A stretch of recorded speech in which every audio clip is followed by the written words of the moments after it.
चुहिया का स्वयंवर गंगा नदी किनारे स्थित कुटिया में याज्ञवल्क्य नाम मुनि अपनी पत्नी के साथ रहा करते थे। उनकी कोई संतान नहीं थी। दोनों को संतान की कामना थी, अतः वे इस हेतु सदा ईश्वर से प्रार्थना किया करते थे। एक दिन मुनि नदी किनारे अपने दोनों हाथ फैलाए ईश्वर से संतान प्राप्ति हेतु प्रार्थना कर रहे थे। तभी आकाश में उड़ता हुआ एक कौवा उनके ऊपर से गुजरा। कौवे ने अपनी चोंच में एक नन्ही चुहिया को दबाया हुआ था। मुनि के ऊपर से गुजरते समय कौवे की चोंच से छिटककर चुहिया माइस उनकी हथेली में जा गिरी, जिसे देख मुनि ने सोचा कि अवश्य ही ईश्वर ने उसकी प्रार्थना स्वीकार कर ली है और ये चुहिया संतान स्वरूप प्रदान की है।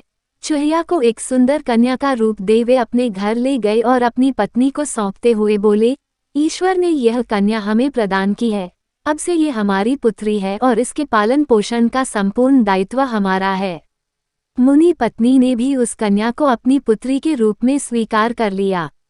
तब से वह कन्या मुनि की कुटिया में पलने लगी। समय व्यतीत हुआ और वह कन्या बड़ी हो गई। मुनि की पत्नी को उसके विवाह की चिंता सताने लगी। एक दिन उसने मुनि से अपनी पुत्री के लिए एक सुयोग्य वर ढूंढने को कहा। कुछ देर विचार उपरांत मुनि इस निष्कर्ष पर पहुंचे कि सूर्यदेव ही उनकी पुत्री के लिए श्रेष्ठ वर हैं। उन्होंने सूर्यदेव की आराधना प्रारंभ की।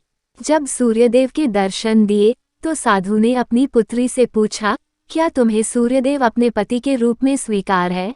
पुत्री ने उत्तर दिया, क्षमा करे पिताश्री, सूर्यदेव में इतना ताप है कि इनके समक्ष मैं क्षण भर में राख में परिवर्तित हो जाऊंगी।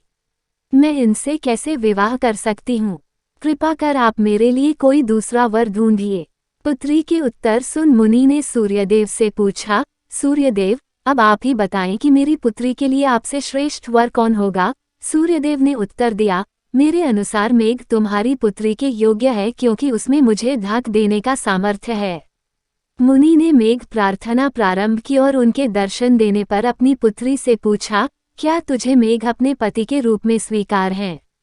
पुत्री ने यह प्रस्ताव भी अस्वीकार कर दिया और बोले, पिताश्री, मैं इतने काले व्यक्ति से विवाह नहीं करना चाहती, साथ ही इनकी गड़गड़ाहट से भी मुझे डर लगता है।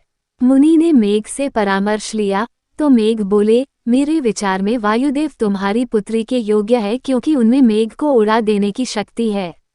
मुनि ने वायुदेव को आराधना कर प्रसन्न किया और उनके दर्शन देने पर अपनी पुत्री से पूछा, क्या तुझे वायुदेव स्वीकार हैं?